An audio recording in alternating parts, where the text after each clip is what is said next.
And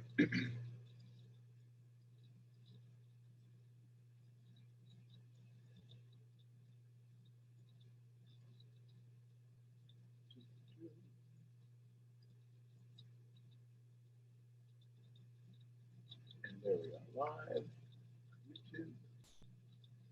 Put that over there. All right. Good morning, everybody. Hey, Misfits. It is February 8th, I think, 2020. It still doesn't quite roll off the tongue that easy. Saturday. It is the weekend edition. Weekend. It is episode 351. My name is Sean Murphy, along with other amazing souls. We're a group of misfits that don't quite fit in out there, but together in here, we fit in and we have a conversation. So today we're having a conversation about, first of all, I want to thank a lot of I think there was a half a dozen folks who jumped on last night. On Friday night, sometimes I'll throw out a message if I'm sitting in my office and say, hey, listen, let's have a conversation. Last night we had a little conversation and it lasted for about an hour and a half. Some pretty cool stuff. So, yeah, so just pay attention to Instagram every now and then. I may do that during the day, even sometimes in the upcoming weeks. The conversation today we're going to have is about construction or creation or destruction. When we have a conversation with somebody, we're either doing one of those two things. We're either creating new ideas or we're destructing old. My daddy used to say this, the easiest way to have the tallest building in town, there's only two ways to have the tallest building in town. And the easiest way is to either tear everybody else's down, or the harder way is to build yours up bigger. And sometimes in our conversation, sometimes in our prospecting, sometimes even with our family, we'll say things that tear down, that destruct or destroy confidence or dialogue or openings. And it's not always, it's not intended that way.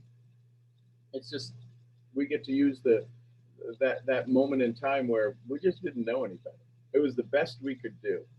So as you go out to your presentations and conversations with your family, oh, by the way, send out your 3 messages. Go ahead and send out your 3 messages to those people that you care about, those people that are important to you, those people you think are wildly amazing in your life.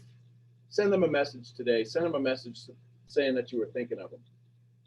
The stories I've been getting back from people who've been sharing their messages and sending out those messages, and sometimes they've been repetitively sending to the same person. And I got a message the other day. Somebody says, why do you keep sending me these messages? They're awesome, but why do I deserve, listen carefully, why do I deserve to keep getting these messages? Would you say that's creation or destruction? Could be both. Sometimes destructing the old self, sometimes destroying what people think about themselves, not realizing everybody has an idea of how they fit in your life. Have you ever heard somebody say, you may not know how important you are to me? Or maybe you heard somebody say, you don't know, you have no idea how much you hurt me. Right? How could we go along and we not know how much we either bring joy or bring pain to somebody? Now, let's bring it back to our business. If you bring it back to your business, I promise you, there's times that I know there's times I've left an event.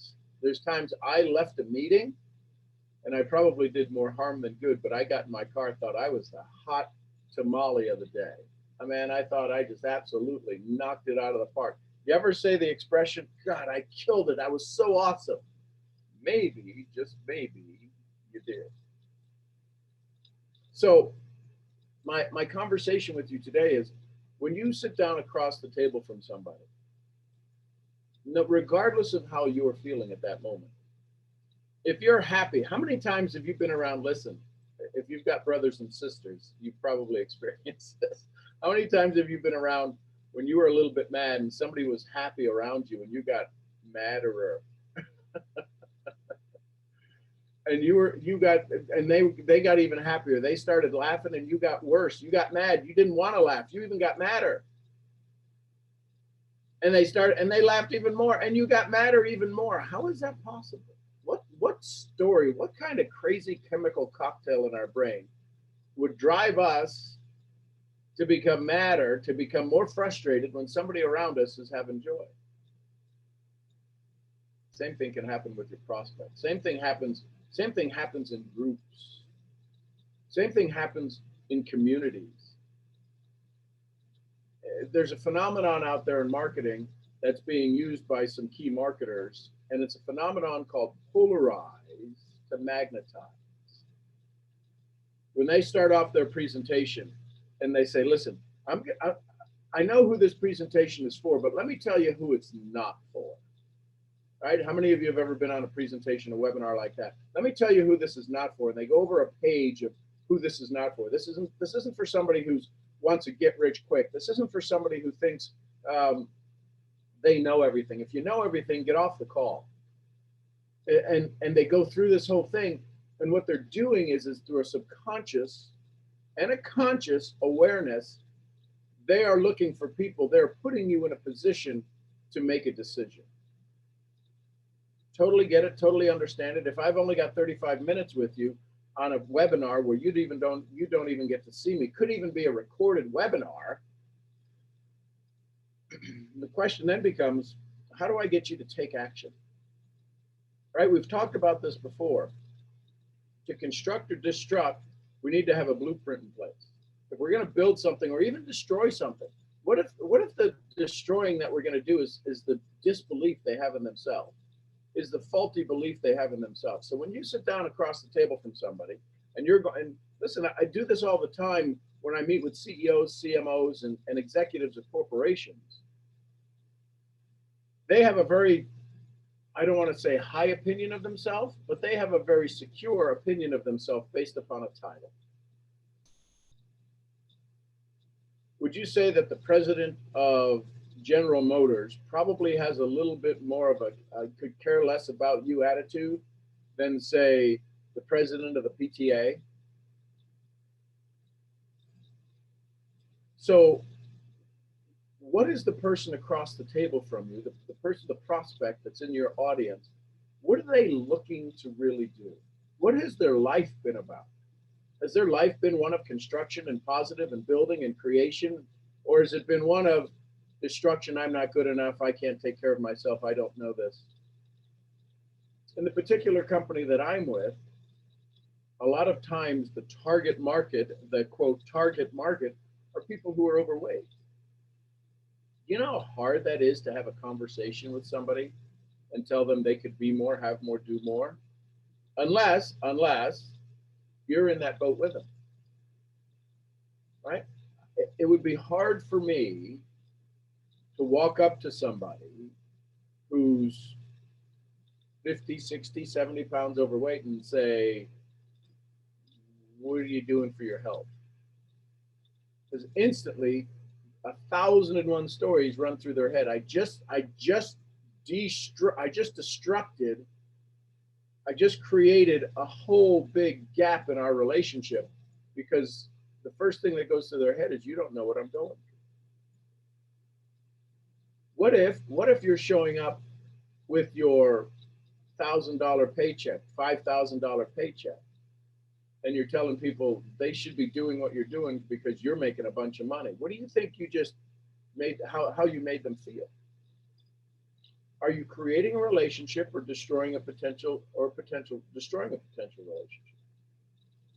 You're only doing one of those two things. There is no average, especially if you're dealing with somebody that you met on the internet, right? You're prospecting through Messenger or Instagram, and somebody reaches out and says, I want to know what you do.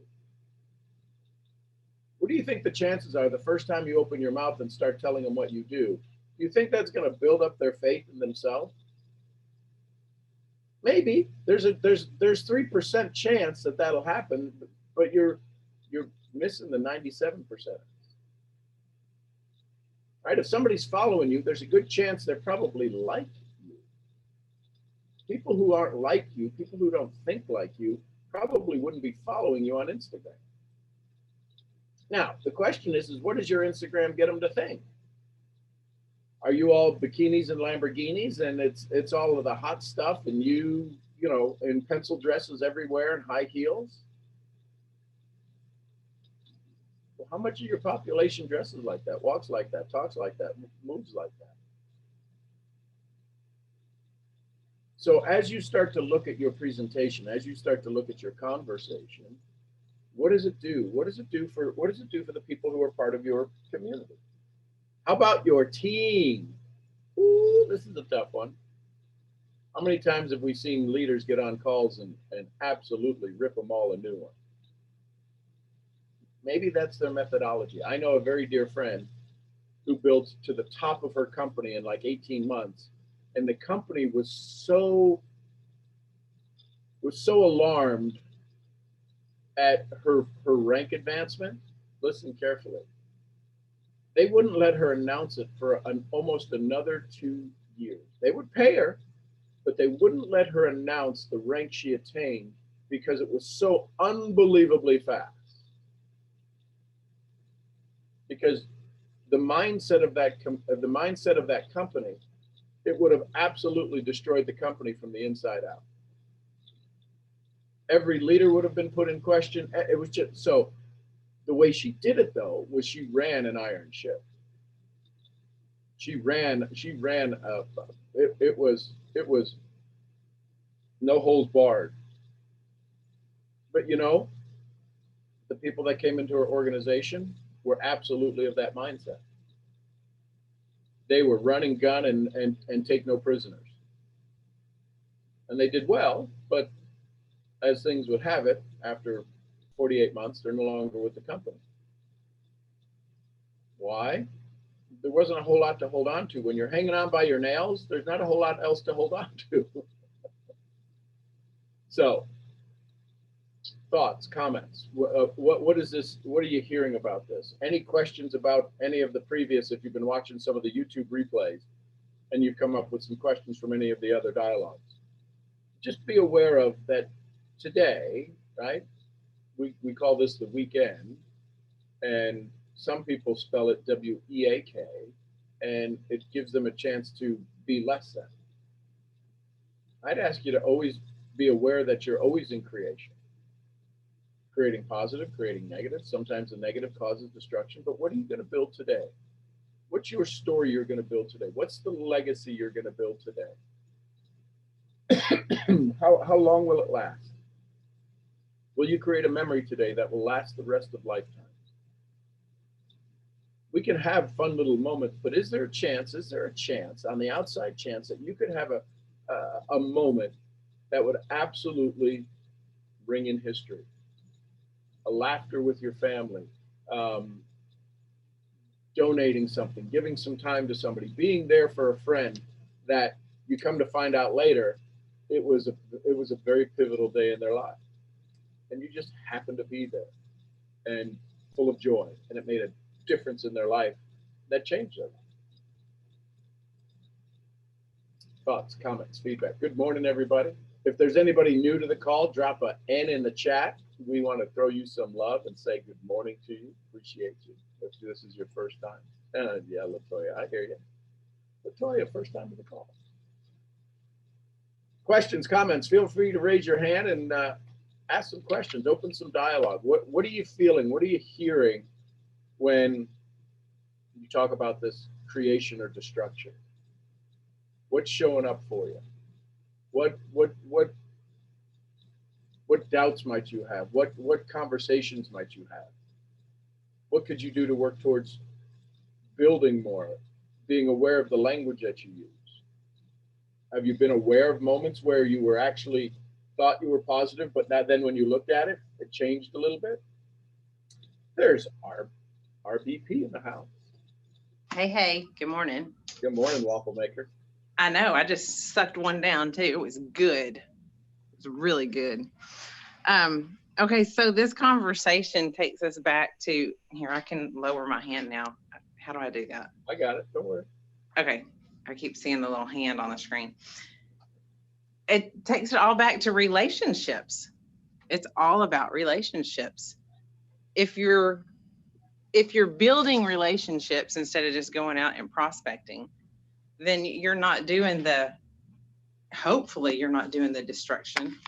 Hopefully you're trying to learn how to build people up and love on them. And I know when I changed and did this approach instead of the, like you and I were talking about yesterday, show the plan 10 times, get them on, you know, sign the dotted line, blah, blah, blah. And I started just going back into just loving on them.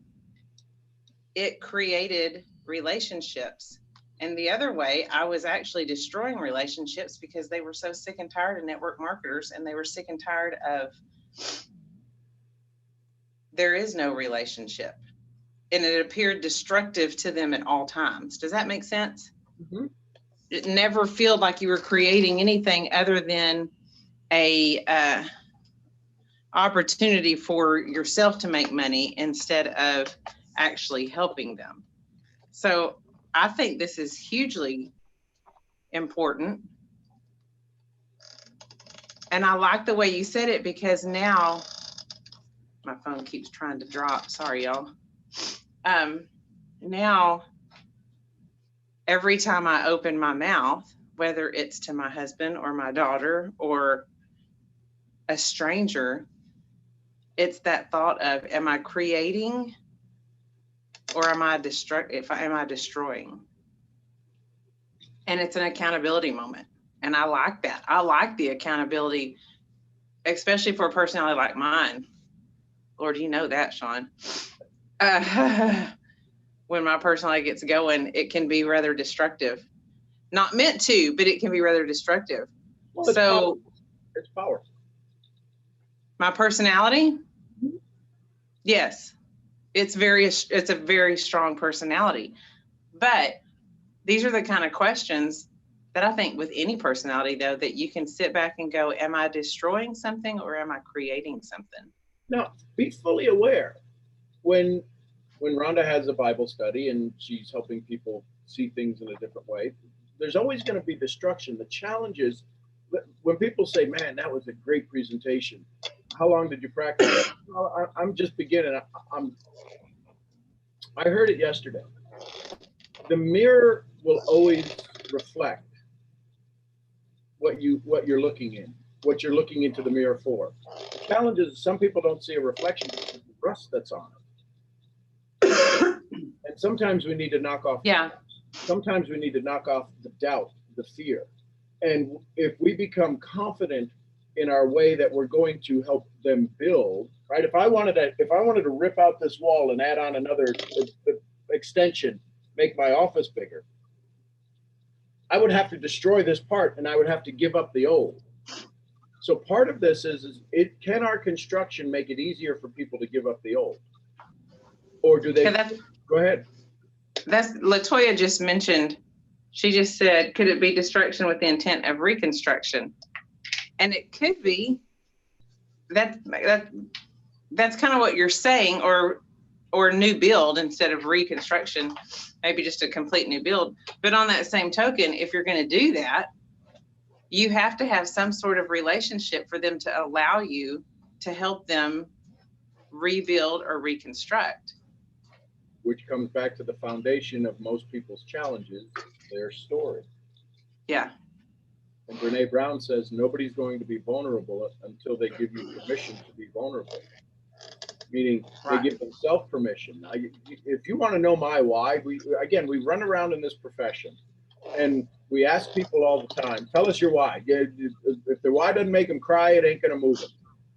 The challenge is we're ripping a why out of them that will not stand. If no is not a potential answer, the yes that you get from them will not stand. It can't.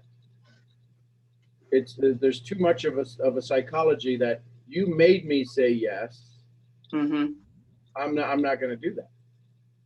So it does take relationship. The challenge is most people operate at such a surface level of relationship that they never get down to the core of a conversation. So how do we become better at having conversations of construction, all the while going through all of the dust and we could be going in to help them build, but we're walking through a blast zone that they think this is perfectly fine. I live under that box right over there. This is a perfectly fine environment. Well, no, this is the remains of what used to be your dreams. And we come in and go, listen, here's what you do. You put that over here, that over here, that over here, that over there, and then you do this and you do that 5 times a day, and we'll have this thing rocking in no time. I don't have a hammer. I don't have a nail. Where do I go get my construction material? Oh, that's easy. Just come to events. They don't. Everybody there's pretty selfish because everybody's working on their own thing. Yeah, but just keep doing it. Okay. And they disappear. They fade off into the sunset. Shammy, you got your hand raised. Hi. Good morning, Morning. Shammy. You guys I was gonna ask something, but you guys kind of answered it between you and Rhonda. Kind of answered it already. I do want to say, with the creation or the destruction. What do you want, Glenda? Cereal? Yeah. With the creation and destruction, I started like personal development a few years ago, and it was positive thoughts were like creation and being positive wasn't really, I don't think it was as hard as actually going through like issues now that I'm going through, and it's just been a lot more like my own brain has just been so difficult to stay positive, and I have been like doing the most that I can to stay creative, like with my journaling and with these calls, and doing like and when I catch myself being really negative, trying to like go back to affirmations and all that. But I just realize how much more harder it is when you're going through difficult times to stay creating and construction and creating and building instead of deconstructing all those good habits I had on my own worked on to start. It was like I had a little moment where I was kind of like getting a little bit like negative and a little bit depressed. And like I've mentioned before, these calls have helped me so much to get up in the morning and stay positive. And I always have my kids around, and they always keep me busy and happy. But just mentally, I've noticed how much harder it is while I'm going through like a separation and difficult times than it was like when I first started personal development about 5 years ago. For a few years, it felt like I was doing so good, and it was kind of like, I don't want to say easy, but in a way I felt like it was really easy because I wasn't, everything was kind of stable in my life. And now being unstable, I just realized how much harder it really is. Like, what you're going to, that's what I wanted to say. I had a question, but you and Rhonda answered it. I was like, these calls are usually more personal than business to me, and I love how you guys kind of like have an in between of it, in between personal and business. So here's a question for you, Shammy. At what moment? At what moment? At what moment? Did you pause? One second. Let me just get him his cereal so he can relax. There you go. You want milk? Yeah, I want more. I want more. I can hear you now. That's the whole training of the class. I want more. At what moment can you be happy? I want to say all the time, but that's not really how I feel all the time. In this moment. Only in this. Right? Even when you started, when I said, Shammy, go ahead, and you said, well, the question kind of got answered. Even when we started this conversation, there's only this moment. And when the babies get very loud and they want their more milk, they want their cereal, whatever it is they want. At what moment do they want their cereal? Now. In this moment. If we could learn from them, it would be such a gift to be able to have that desire and to have that clarity to speak what we want in this moment. You realize that there's 23 folks on here that one of those voices took control of this entire call and could really care less about the other 23 of us because they said, I want it now. And we listen to that. So what would you having more of what you want right now, what would that feel like in your heart? What would that feel like in your chest? What would that feel like in your brain? If what you wanted, without pain, without suffering, without hurting anybody else, without destructing anyone else's life, what if you could have more happiness in this moment? Would that work? Yes. How would I feel? Yeah. Happy, joyful, relaxed. So I would encourage you to work towards that, because here's the thing. There's only one of two choices. Either you say it's okay, or you say it's not okay. And in this moment, you make that decision. If you were watching, I'm sure there's some of us were giggling when we could hear the baby asking, I want more, I want now. And we kind of laugh because we're not dealing with it, right? It's not in our room yelling and having that loud conversation with us. But we think it's cute. How can we think it's cute? And you're like, I was trying to talk on the call. It's just in this moment, in this breath, in this millisecond. What would more joy feel like? What would more joy do? And become aware. Yeah. I try to be very aware. That's one of my affirmations is I'm grateful for my awareness. So ask that question or give that statement, but ask this question. Why am I so good at being aware in the moment? What skills, what talents do I have that allow me to be so aware in the moment I'm always in joy? Now the brain has to go to work on answering them. Right? Yeah. Sit and watch the kids from a different perspective. Why is it that they can stay in the moment? Why is it that they can sit there and have 35 imaginary friends at the breakfast table with them, and we can't even get out of our own mind? What gift was given to them to create like-minded souls who want to have tea with them, who want to talk about rabbits and bunnies and stuffed animals, who want to braid hair, who want to make believe they're cowboys and Indians? Whatever the story is, how is it that they have that creativity? Where do they get that? I bet if you ask them, they may not even know. You know what they probably say? Well, I want a friend. I want to talk to somebody right now, so I will make that. I want to be happy right now, so I'll make up a story. Why are they so good at having fun? Why are they? How old's one of the kids in the room? The boy is 3. He's 3. So how can a 3-year-old absolutely run shotgun over you? He so does. Right?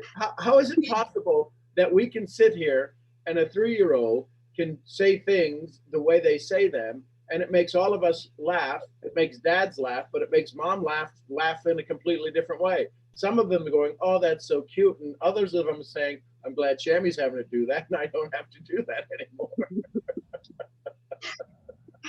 I have to say, I had someone compliment me on Instagram from your calls. She was so nice. She actually, it's crazy because that day was one of my days that I was just feeling, I was all in my head and not feeling too good. And she wrote to me on Instagram just complimenting me on how I handle the babies when I'm on the call. She was like, I just want to let you know that I'm a friend here for you, and that I see how beautiful and strong you are, and that I love how she's a mom too. So she's like, I love how you um, when you go to speak, you don't get embarrassed, or you don't. And I really don't. I don't I've been a mom since I was young. I had my first child young. She's 9. And I'm 27, so I had her at like 18. So I've been a mom for a really long time now, and I love my babies. I don't feel in any type of way embarrassed by them. And it's a whole different thing now that I have these 2 babies, because when I had her, I only had her for about 7 years, and it was just her and me. So it was way different. Now I have these 2 babies together, and it's a lot more work. Um, and it's just it's way different. I'm obviously way older now, so it's so different. But she was just complimenting me. She was like, I love how you make sure that they're good so that you can speak, and like I can tell that you're such a loving mom. And she wrote me like a really long, beautiful message and made me so happy. She made me cry. Told her I told her thank you. I really needed it. I don't know what put that in her heart to reach out to me, but it was like a really beautiful moment for me, because I just really needed that day. So, is it possible that what we need, the universe will provide? Always. Is it okay then, Shami, if you ask for more of what you need and what you want, and let the universe, instead of trying to figure out the how or the why, figure out the why not? Why wouldn't more people want to join you in business? Why wouldn't more people want to support you and give you homage and praise you as a mom? So some days, listen, this is us all being clear on this call.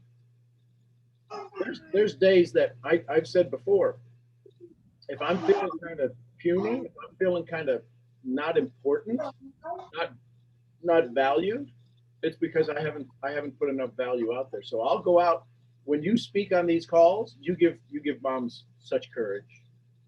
You give anybody that has short hair the desire to want longer hair.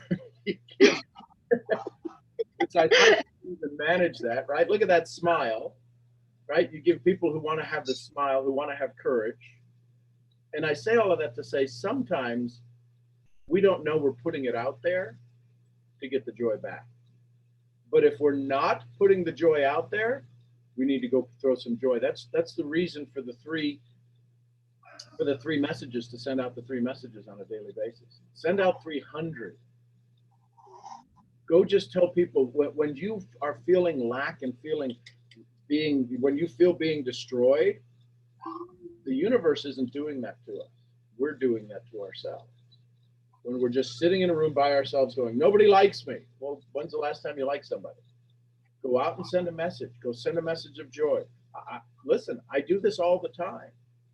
I've got leaders who I know they're all in other companies, and I'll send them out messages saying, hey, listen, I was thinking about you. And you know what? There's a good chance that a lot of times they're not getting messages of joy and happiness because their team is, they can only bitch up, and that you can't bitch down. So you complain up, and you're supposed to promote down. And when they're at the top of their companies, there's not a whole lot of people they can go blow off steam with. So we'll send messages out. So you showing up on this call inspires somebody, and because of that, they send you messages like you receive. You're entitled to those messages. And you know what that does when people send us creation, in order to accept it, sometimes we do break down in tears. Those are tears of joy. That's what's eroding the old self. So thank you for being so courageous. Thank you. I think that's what's been so powerful about these calls for me, is that I learned, like, when I was raised, people around me, when they were in a bad state, they just kind of made it worse, with their reaction and how they're acting. And like my mom, for example, I remember when she would get depressed, she would just lock herself in her room for long periods of time and kind of didn't want to have anything to do with anybody. And that's kind of like the way that a lot of us learn to deal with situations. you know, bad situations, and this community has gotten me out of that. Like I don't stay to myself because I have you guys, and then I have the babies. So I think it's so powerful, like having that connection. Well, Shammy, we're glad you're here. I know Thank you. I I love love you. you so much. I'm so proud of you. Thank you for always being here for us and just providing those smiles. Thank you. I love you guys. To Shammy. So and here's the thing. One little note can change a day, right? Well, just one little note. Being able to be that person who provides that, and we'll never know what we can do. Sometimes we'll never know how much a note impacted somebody, how much an "I love you" or "you made me smile today," or even passing on the just on the roads. I mean, on the highways at the traffic light, and walking down the street. What are we doing? Are we in creation? Or are we in destruction? Sometimes that happens on a daily basis with us, right? Nothing fails like success. If you did everything you did yesterday, if you repeated it today, it wouldn't be long before you'd be in a mess. Because the world is adapting, the world is adopting, the world is changing, the environment is changing, people are changing. We have to be in a constant state of awareness of creation. And part of it is sometimes we want to go on vacation just to slow down, right? How many of you, and this is very typical with women, but it's common with everybody, but it seems to be more of a syndrome with women. You get home, you didn't get enough done at work. You do all of the stuff around the house, you didn't get enough stuff done. You're going to bed too late, you wake up, didn't get enough sleep to start it all over again. At what point do you get to take a breath? At what point do you get to be less, to do less and be more? When you're with your 3-year-old Shannon, when you're hugging him and loving on him, you're not cleaning up, you're not prospecting, you're not doing all of this other stuff, but you're being the best mom ever to him at that moment. When you're doing your presentations, when you're having your conversation, and you got to give them something to, here, sit down, be quiet a little bit. Well, you're being more and providing more. You're doing less as a parent and providing more as an income. All that to say, if we can focus, and here comes multitasking again, if we can focus in on the moment and really get clear in what we're doing, we get it done so much faster. All these interruptions. Yeah, an interruption is multitasking as well. Can't they see I'm working on 15 things, all these interruptions? The 15 things are interruptions, or the 14 of them for the one that you're working on. That's a big issue with me, interruptions. Starting 17 things going on and going on and going on. It takes me like locking myself in and leaving phones out there and turning off certain things so that I can actually get focused. When you get in this idea of service to others all the time, sometimes taking care of ourselves, we kind of suck at that. Building our own foundations, creating our own futures. Well, let me go help other people.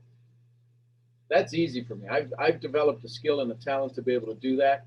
Drop of a hat in 30 plus countries.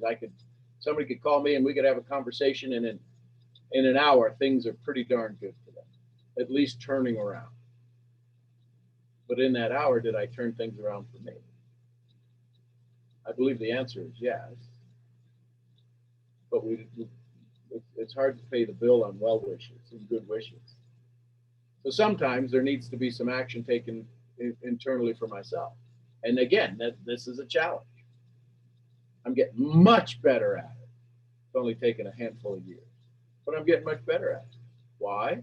Because I'm making that decision. I'm being more clear with my calendar. So there you go.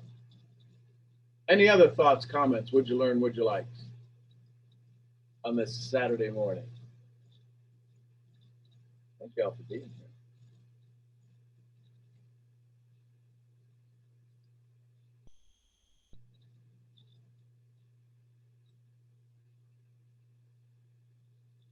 There you go. Any last thoughts? Go ahead. Yes. Go ahead. Good morning, Latoya. Good morning, Sean. Great day, everyone. I want to just give a huge shout out to Shammy because that reminded me of the moment. Like my three girls, they're much older now, but I mean, even though they still call me multiple times, because I want a question answered. But it made me realize I appreciate them being in that moment of being their mother, and I just want to give her a huge shout out. It's a beautiful thing. I love motherhood. I wouldn't trade it for the world. And I learned that certain things. I used to be on the pendulum, like way before like the self-development and everything. It'll be moments I'll be way up, and if I'm down, I'm way down. But I just be on that scale on a consistent basis. But when I made a decision, made some changes, I even play songs like even with gratitude. In my moment of gratitude, there's certain songs I play that keep me in that state of mind.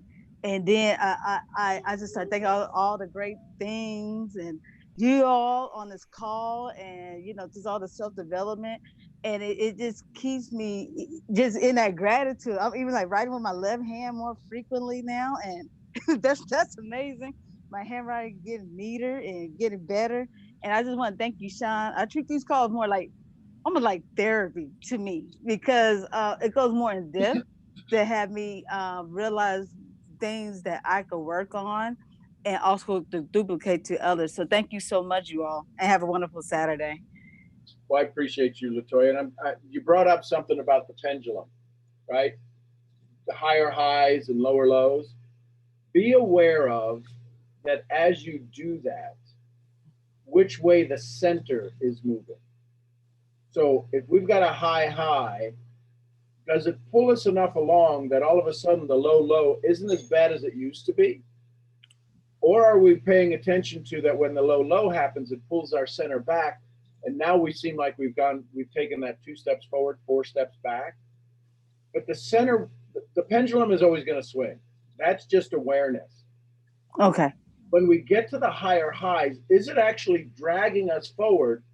Is it actually allowing us to have a new level to be able to create the new high? Therefore, the lows will still be low, but they won't be as bad. If you look at right now, Tammy going through motherhood, you going through when you were being the mom, and you were going through that. You still have highs when your kids, whether they're young or old. I have never understood this till we had Mason. When my mother said, "You'll always be my baby," and I'm like, I'm 34 years old. How am I still your baby? Now I understand. Mason's 60. I gotta almost stand up taller to hug him. I'm 6'3". He's no longer my baby, but he'll always be my baby. It's just, it can't not be. So as you go through life, be aware of that. When you're having your higher highs, see if it's moving your center. Your center, Okay. your center of construction, the center of where you deliberate and you decide all of your decisions. Because I promise you, most of you, 99.99% of you, when you have these swings, Jim Rohn said it. It's never as good as it could be. It's never as bad as it could be. But I bet your center has moved along the timeline of your joys and your happinesses. That'd be something to review and in meditation. Look at how far your center has moved when you have your highs and your lows. Oh, thank you so much. Thank you. Yeah. You're absolutely. I absolutely agree with you on that. So you will respond to the low differently. Yeah, I see what you're saying. Yep. Thank you so much. Because sometimes, listen, there's an old Irish saying. Saying that says, "May the best of your yesterdays be the worst of your tomorrows." Oh. Right? So if here's your best yesterday, what if that now became the worst of your tomorrows? It's still going to be the worst, but it was the best days you've ever had. Wow. That's how good your goods have become. Oh goodness. Thank you so much. That's very profound. Oh my goodness. Well, the Irish Wow. are known to do that every now and then. You give us, Yes, thank you. That was amazing. yeah, but may the best of your yesterdays be the worst of your tomorrows. And you're like, when people hear that, they go, wait a minute, what? Oh, okay. Yeah, I can have that. My response. It's still going to be the worst, but it was the best you ever had that's now become the worst. How bad could life really be? How good has it gotten that your best is now the worst? Oh my gosh. But you know what? People will still complain. Right. Oh my God, mind blown. Let me write this down with my left hand. Here's a fine day when we can be waking you up. Hey, Roz. Good morning, Roz. Hey, get down. Good morning, Sean. How are you? Sorry. That's okay, Shammy. I understand. Sean, I just have a quick question. Sure. Thank you so much for these calls every day. Because some days it's really rough to get up and get started and do what you need to do, but you make it a little easier with your inspiration and words of wisdom. So thank you so much. I appreciate you. Thank you. But you're welcome. Being in the 50 club. Yeah, baby. I find it, just telemarketing is new for me. This is all new for me. So, again, that's why I find these calls so inspiring, and you give me like some motivation, lots of motivation to do the things that I really, I talk to people all the time. And I listened, especially last week when you were talking about the three questions, when you asked the three questions. And I know that you are involved in more than one thing in telemarketing. So you do several things, so several streams of income. How do you work that? And how do you get to ask your three questions? First of all, let me ask you that. How do you get to ask those three questions? And then how do you do that? Like, if you are actually doing more than one thing as far as the telemarketing, how do you kind of work that out? So there may be different vehicles, but it's all the same. It's all the same result: building people. So how do I get to ask the three questions? Is when I hear somebody engage in a dialogue, keyword dialogue, not monologues that happen to bump into each other.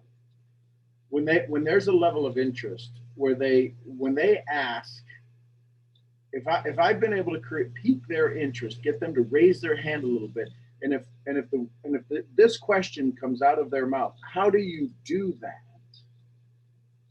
I now have somebody who's kind of taken the bait, if you will, taken the bait of wanting to open up a dialogue. So when somebody asks, how do you do that? People say, so what do you do for a living?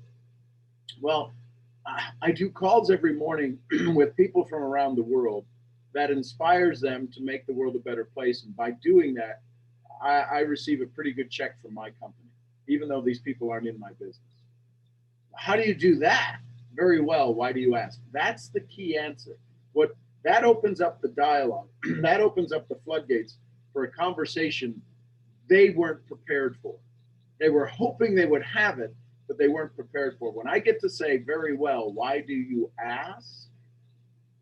It changes every conversation they've ever had with a networker or somebody in our profession. Because now they're in control. So that's how I get to ask those three questions, because somebody goes, well, how do you do that? Very well. Why do you ask? Because I want to know how to do that. You know what? I'd be happy to share that with you. But before we do that, because it appears maybe you haven't been exposed to this particular methodology, would it be fair to say we might have a conversation about something you've not heard about before? Yeah, I hope we have a conversation about something I've never heard about, because I don't need to be doing more of the same. Do I have your permission to help? Not that I'm going to give you some secret sauce, but is it okay that if I have some information that could help you, would you be comfortable walking away with that information to take care of yourself, to help yourself? Yes, I would. Awesome. Second question is a little tougher. in order for you to have more of what you want, would it be fair to say you're going to have to do some things you're not really aware of what you have to do yet? Otherwise, you'd be doing them, wouldn't you? Yeah. Do I have your permission to make you feel a little bit uncomfortable? Could I challenge some of your beliefs? Could I challenge the methodologies, some of the mindsets that you have about particular things, about money, about business, about communities, about Facebook groups, about I don't know what it is that might get challenged, but would it be fair to say that if I talked about my daddy used to say this, if we both agree on everything, we don't need one of us. Right. And then they say, yeah, you can do that. Good, Grant, I'm so glad you answered the question that way. Because the third question, do I have your permission to take you out of that uncomfortable feeling? So before we leave here today, would it be okay to have a dialogue that lets you feel comfortable upon our departure? I don't know if we'll move forward in business. I don't know what the next step will be, but I want you to feel better when we leave this conversation than when we started. Would that be okay? Awesome. So then it doesn't matter. So now we gotta decide what lane we're on, and they decide what lane they're on. And when they decide what lane they're on, then we can then I gotta be kind of the bumpers on the bowling alley, keep them from going back in the ditch of doubt and fear, but guide them to where they want to get to. What's their destination look like? That's why usually the first question is, after they answer those, is there's something right now eating your lunch. There's either a time issue, a money issue, a health issue. There's something that's eating your lunch, whether it be you or somebody in your family, that in the next 7 days, 14 days, you would really like to be able to have your arms wrapped around some kind of solution. Listen, I don't know if I have it, but I bet the depth of my Rolodex, the contacts in my phone, we could definitely figure out a way to wrap our arms around whatever that is that's eating your lunch right now in the next 7 to 14 days, so that you can say, you know what, this worked. Awesome. That is a tremendous help. you just don't know. Because now all of a sudden, because again, you're in the 50 club. We're just going to leave it at that. But you have credibility. You have tenure in life. You have experience in life.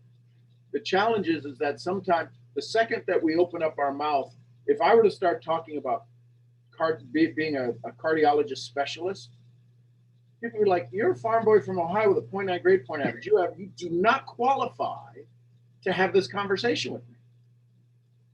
So therefore, they're deconstructing my credibility.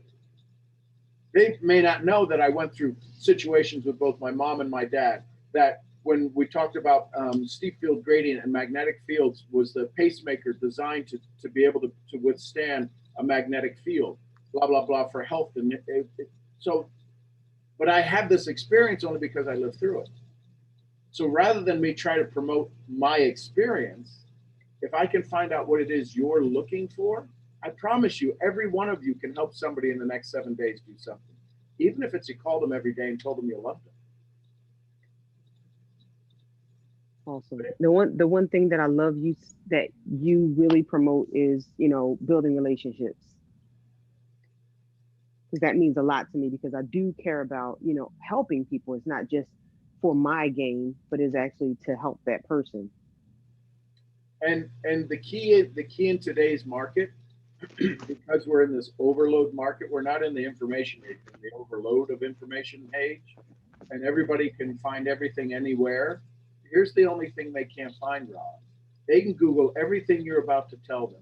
They can Google everything you're about to sell them. They can Google every ingredient you're about to talk to them about, or every technology you're about to share with them. They can Google the heck out of all of that. You know what they can't Google? Your heart.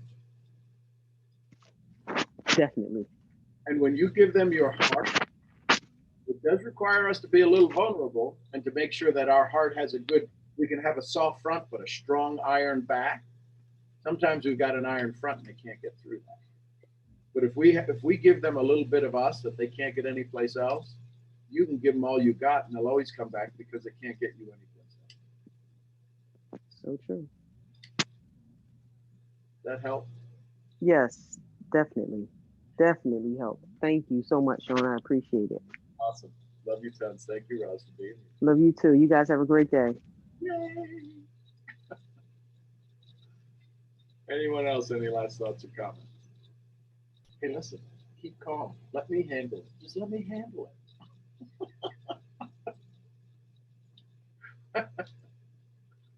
All right. You know, Sean, I did have a thought, and it was a quick story that happened this morning. So last night when Sean did a little impromptu call for about an hour, I jumped on and listened, and obviously I talked. Y'all know I can't keep quiet. And and we were talking, and he's kind of going over some of that today, and this whole destructive creation thought process. And I have, this is a stumbling block for me sometimes, because just as strong as I can get positive, I can get strong negative. Like, I am a cannonball into the swimming pool kind of girl. I ain't sticking a toe in it. We either going or we ain't. We ain't doing the halfway in between business. And he helped me last night. And so this morning I had a different perspective. And my husband is 53 and he wants to retire at 55. And since I married him at 30. And since about 35 years old, my whole goal was for him to never have a mortgage payment after 45, his 45, and for him to retire at 55. That's always been my goal, because he works so hard and he provides so much for me. So that was how I was going to handle things. And I've made all these cutbacks. I'm not a big shopper. I'm not I don't need a lot. I'm actually pretty low maintenance, except you got to talk to me. And that's hard for him. And this morning, after having the conversation last night, this morning I'm making waffles, and he comes up to me, and he's a man of a few words, very, very few words. He's not oddly quiet. He's just quiet. And he comes up to me and he said, okay, so sometime this week or next week, we need to go out to the land. We have 25 acres down the road we hunt on. We need to go out to the land, and I need to do this. And he gives me his to-do list, but I can hear it coming. I can feel it coming, and I'm bracing for it. And I'm trying not to get the stinky fart face on my face, look at him. And I'm just sitting there, and he goes, we probably need to put a for sale sign on that land. We can put that into the retirement account that we're building. I would love to buy more land, but I don't think we're going to be able to buy more land. It'd be smarter for we to do that, because if we do that, and he's like really talking, which is mind blowing. And he goes, but if we do that, I won't be able to retire, and I really want to retire. And, we need to take a look at this. And I said, let me stop you. Let me stop you right now, because you're getting me into anxiety, because you're telling me my plan ain't working. So I'm gonna have to stop you for a minute, and I'm gonna have to reconstruct this conversation. And that's interesting, Latoya. Reconstruct is the word there. We're gonna reconstruct this conversation, and we are going to say this in a way that it builds both of us up. Because I know you need to talk and tell me this, because you never say anything. But I also need to tell you, you're fixing to drive me into super duper crazy wife, and you don't like that woman. So this is what we're gonna do. We are going to pray in our retirement. Spiritual background is my whole foundation. We're going to pray in the retirement, and we're going to pray it in God's way. And then we're going to ask the question, I wonder how God's going to do it this time. And as soon as I said that, he looked at me and he kind of, well, we can do it that way. And I said, you better do it that way. Because if we do it the other way, we're going to have some problems, baby.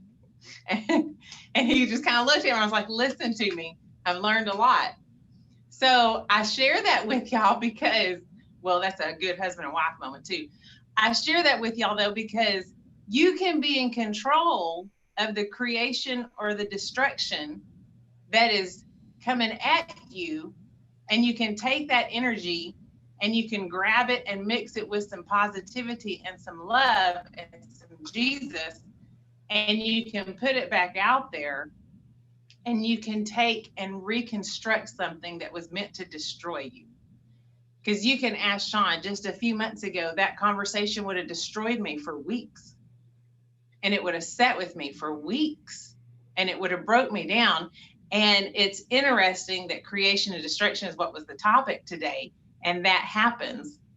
But in the same token, look at what happened for my husband. I'm still able to get on board with this thought process, but I was able to create in him a different way to see this. And for lack of better words, and I can say it to y'all, a swift kick in the pants to pray it in instead of just talk about it. Because sometimes just talking about it's using up too much oxygen and creating a lot of anxiety. But you start praying it in and you start reconstructing that conversation to where it comes, quit laughing at me, Sean. It comes back to you in a positive way. It's a bit of control, but it's more positivity. And when you're positive and when you're kind and when you're trying, what is drawn to you? Like spirit draws like spirit. So I just wanted to share that. I thought it was really interesting. And it's also kind of a good pat on the back for me that I didn't bite his head off or like melt. So, because either one of those options were possible at least a year ago. Y'all think I'm lying. I'm not lying. I am not lying a bit. So just the thought process, be in control when someone's coming to you, be in control. Are they creating or destroying? And take that energy and flip the script and turn it into a reconstruction and a buildup of both of you. So that's powerful. And listen, it's so powerful for a couple of reasons. One, I mean, you just heard what's happening in that household. This isn't a training call. This is a real life call. This is a life call of experience. And not to say that for any other reason, but it's an experience that here's why this is so powerful. This is a misfit community. That was a misfit conversation. And we're all going to have them. But you know how many people would not be ready to hear the solution that was just given? We're so bent on being right. Right? My mentor would say, "You're right. I'm rich. Let's move on." And that's not and what Rhonda just vulnerably shared with you was a real life moment that happened in the moment. And you all got to take wisdom from that.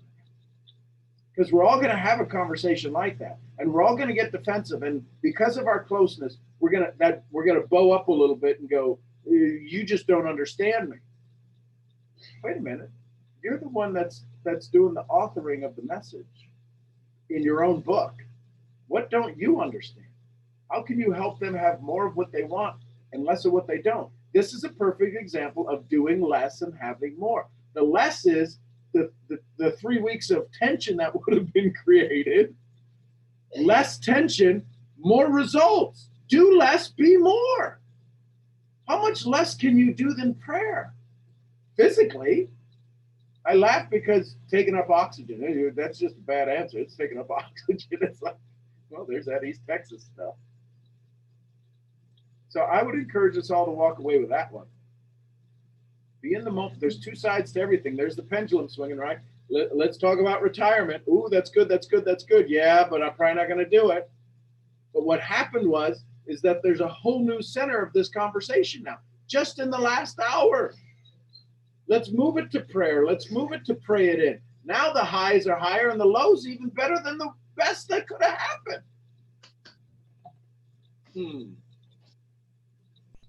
Things that make there are some oxygen takers out there, though. Y'all got to be careful of them. They will suck the oxygen right out of your lungs if you're not careful. And then do the Dutch oven. And what? And then do the Dutch oven. Yeah. Yeah. Cover your head. Well, there you go. Y'all are awesome. Thank you all. Rhonda, thank you for sharing that. That's huge. That's a learning experience. That's a learning moment for many of us to take and bring into our own lives. Thank you for that.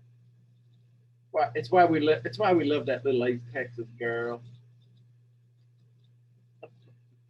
Go give your husband a big old hug. Tell him we love him, and your amazing daughter as well. So there you go, everybody. Go give your family a hug. Go tell them you love them. Go send them a message.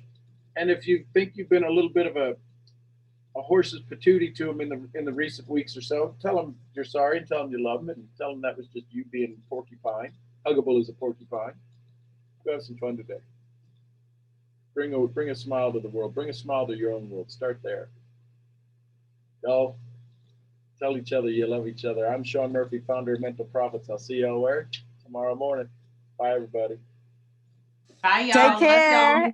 See Love you y'all, all. So everybody. grateful. Uh, Love all of okay. y'all. Love you guys. My Have a great big Yes. weekend. family. Everybody say goodbye. See y'all tomorrow. See you Mwah. tomorrow. See y'all tomorrow morning. Have a good one, family. See y'all tomorrow. Bye for now. Positive day, everybody. All right. Positive vibes.